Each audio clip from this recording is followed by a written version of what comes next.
నమస్తే అండి. ఈరోజు మీకు ఒక చిన్న కథ చూపిస్తాను. కథ కాదు, భగవంతుని ఒక కథ. జ్ఞానపల కథ విన్నారా? శ్రీ పళని మురుగస్వామి, ఆయననే మనం దండాయుధపాణి స్వామి అనేసి కూడా పిలుస్తారు. ఇది తమిళనాడులో ఉంది. అనుకోకుండా స్వామివారి దర్శనం దొరికింది, వెళ్ళేసి వచ్చాను. నాకైతే కొండపైన అయితే ఫోన్ అలో చేయలేదండి. నేను కొండ కిందే కొన్ని ఫొటోసు క్లిప్స్ తీసుకొని స్వామివారి కథను తెలుసుకున్నాను.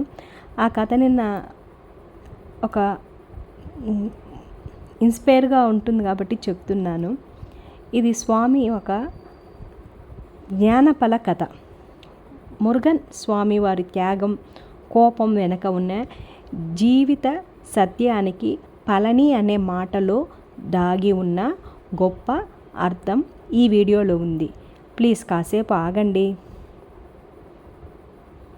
మీకు ఈ కథ ఎంతమంది తెలుసో కామెంట్స్లో తెలపండి. ఇంకా మన కథలోకి వెళ్తే, స్నేహితులరా, పళని కొండపై నిలబడి ఉన్న మురుగన్ స్వామి చూస్తే మనకి ఒక బాల యోగిలాగా కనిపిస్తాడు. చేతిలో ఒక దండం, శరీరంపై సాధారణ వస్త్రం, ముఖంలో అపారమైన తేజస్సు. ఆ రూపం వెనకే ఓ అద్భుతమైన కథ ఉంది. ఒకప్పుడు దేవలోకంలో మహర్షి నారదుడు ఒక దివ్యమైన జ్ఞానఫలం తీసుకొని వచ్చాడు. ఆ ఫలం సాధారణమైనది కాదు. దాన్ని తిన్నవారికి జ్ఞానము, మన గణేశుడు, దేవశక్తి మరి సుబ్రహ్మణ్య స్వామిని చెప్పారు. ఇద్దరు కోరుకున్నారు. అప్పుడు పరమేశ్వరుడు పార్వతీదేవితో ఇలా అన్నారు, ఒక పరీక్ష పెడతాం. ఈ ప్రపంచంలో 3 సార్లు చుట్టి ముందుగా వచ్చేవారికి ఈ జ్ఞానఫలం ఇస్తాం అన్నారు. అది విన్న వెంటనే మురుగన్ స్వామి తన నెమలి వాహనంపై వేగంగా బయలుదేరిపోయాడు.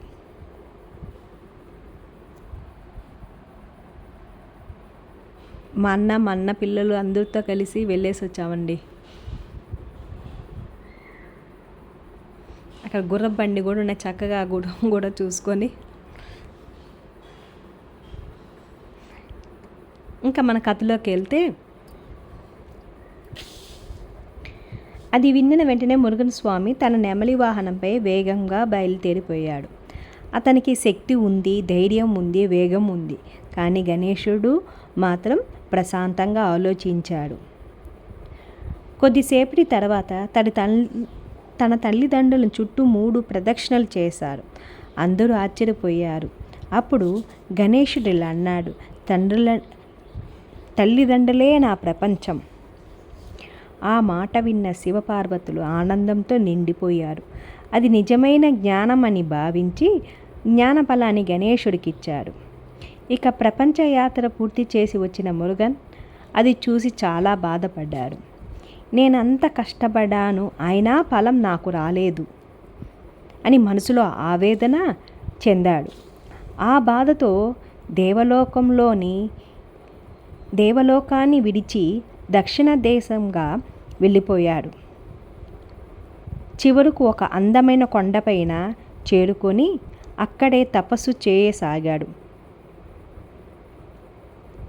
ఆ పవిత్రమైన కొండ ఈరోజు పళని కొండగా ప్రసిద్ధి చెందినది.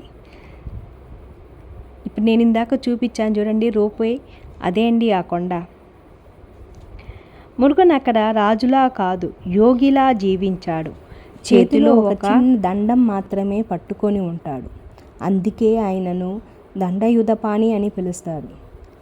దండం అంటే కర్ర, ఆయుధం అంటే శక్తి, ప్రాణం అంటే చేతిలో ధరించిన వాడు అని అర్థం. దండయుధపాణి అంటారు.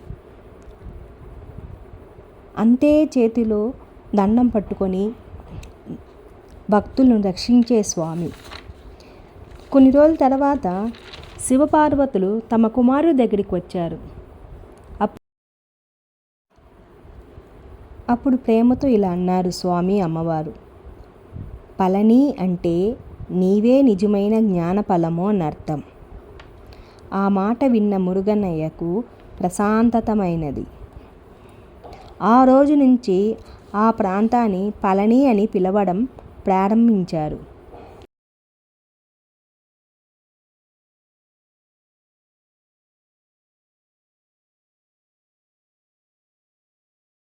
కొంతమంది మెట్టుదారిలో భక్తితో ఎక్కుతారు, కొంతమంది కావిడి తీసుకొని వెళ్తారు, మరికొందరు ఉపవాసంతో స్వామివారిని దర్శించుకుంటారు. మేమైతే అండి నడిచే వెళ్ళాం. అదే అండి పల్లికొండేశ్వరుడు. నాకు పైన వీడియో తీసుకునే అవకాశం ఇవ్వలేదు, కానీ లేకపోతే మంచిగా వీడియో తీసుకోవచ్చు. కానీ ఏ స్థల పురాణమో అది చాలా విశేషమైంది. పల్లెనికొండేశ్వర, అరోహర మురుగా, శరణము శరణమయ్యా.